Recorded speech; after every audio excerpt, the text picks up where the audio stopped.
Siap ini ya? Yuk kita mulai. 1. Rizki lewat ikhtiar atau usaha. Saya boleh teman-teman sekalian buka ini ya? Ini udah? Ya. 1. Yang lewat usaha itu ikhtiar. Ya, buka Quran surah 39, Quran surah 53 ayat 39. An-Najm ayat 39. Wa allaysa lil insani illa ma sa'a. Wa allaysa lil insani illa ma sa'a. Wa allaysa lil insani, bahkan setiap manusia itu, awas, illa ma sa'a, akan mendapatkan rizki, akan mendapatkan hasil dari apa yang telah ia usahakan dengan sungguh-sungguh. Jadi kalau Anda ingin mendapatkan apapun, mau dapat pahala, dapat rizki, dapat ini, dapat itu, maka semua bergantung yang pertama pada tingkat kesungguhan usaha Anda. Usaha yang serius, yang sungguh-sungguh disebut dengan sa'a, yas'a, sa'yan. Sa'a, yas'a, sa'yan.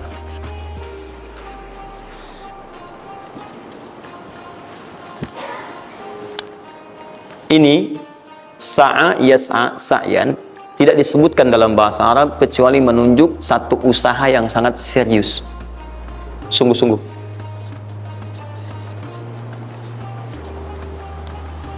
Rizki yang pertama ini sifatnya kata Al-Quran, langsung Allah yang menyampaikan. Kalau Anda mau mendapatkan rizki itu, baik yang sifatnya materi, uang, rumah, mobil, pakaian, makanan dan sebagainya, maka Anda mesti serius usaha. Usaha yang serius. Saya belum bicara bagaimana cara usahanya, tapi Quran ingin membangun komitmen dulu. Anda mau usaha nggak? Anda usaha, saya kasih kata Allah. Jadi kalau Anda nggak usaha, nggak akan turun rezeki. Ya, nggak ada rezeki turun dengan cuman diam aja, nggak ada. Anda mesti usaha. Saat saya berada di Mesir, ada 2 mahasiswa itu saling, mereka paham Quran. Mereka diskusi ingin membuktikan kebenaran Quran. Yang satu cara berpikirnya benar, yang satu keliru. Yang satu berkata, Allah kan sudah jamin rezeki kita akan diberikan, ya kan? Sampai kita wafat sempurna rezeki. Jadi nggak nyari pun pasti dikasih. Cara berpikirnya seperti itu. Ini yang dipakai oleh orang liberal sekarang. Nah, maksudnya logika semacam ini. Yang satu lagi berkata, memang Allah kasih, cuman kita mesti usaha. Dia sebutkan beberapa ayatnya. Yang satu bertahan dengan pendapatnya, dia ingin buktikan, saya masuk nanti ke masjid. Kalau di Timur Tengah itu suka ada zawiyah, tempat-tempat khusus untuk ibadah. Dia masuk ke dalamnya, sembunyi di belakang meja. Nah, di masjid itu suka ada muhsinin, para donatur, yang itikaf kasih makan. Hari pertama semua dikasih, dia tidak, karena ngumpet. Karena perjanjiannya nggak boleh ada usaha apapun. Hari kedua, dia masih ngumpet, nggak dikasih. Semua dikasih yang ada. Hari ketiga, sudah lapar sekali, sudah nggak tahan. Begitu udah dikasihkan, yang muhsinnya tanya, hal min akhar, ada lagi yang lain nggak? DKM jawab, karena nggak tahu, kan ngumpet. Nggak ada yang lain. Baik, kalau gitu saya kasih ke tempat lain.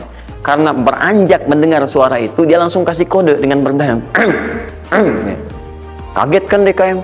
Begitu dibuka, ada orang ngumpet di belakang meja, sudah kelaparan. Akhirnya dia ada orang satu lagi di sini, langsung dikasih bagiannya sampai dengan 3 bungkus.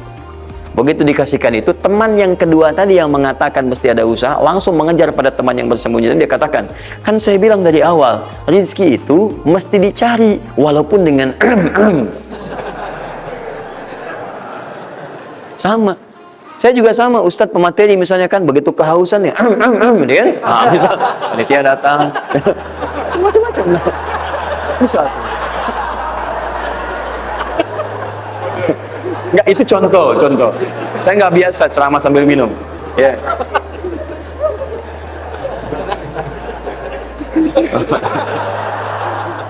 Jelas ya? Nah, jadi prinsip yang pertama, kita harus punya komitmen yang kuat dengan Allah. Kata Allah, kerja ya kerja. Kata Allah, usaha ya usaha, jangan diam. Di usaha itu sepanjang keluar yang disebut usaha dari dalam tubuh kita, kaki melangkah, tangan bergerak gitu kan, kemudian mulut berbicara, bersuara, atau telunjuk menunjuk aja, ada usaha, rezeki turun. Apa butuh pembuktian lagi? Tuh lihat di beberapa belokan-belokan tuh, cuman orang begini aja, prit, 1000, makasih Pak, 2000, makasih bos, ya kan, 5000, paman. Om. Jelas ya, paham ya? Nah, ini yang pertama, usaha yang serius. Nah, ini langsung dicontohkan oleh Allah.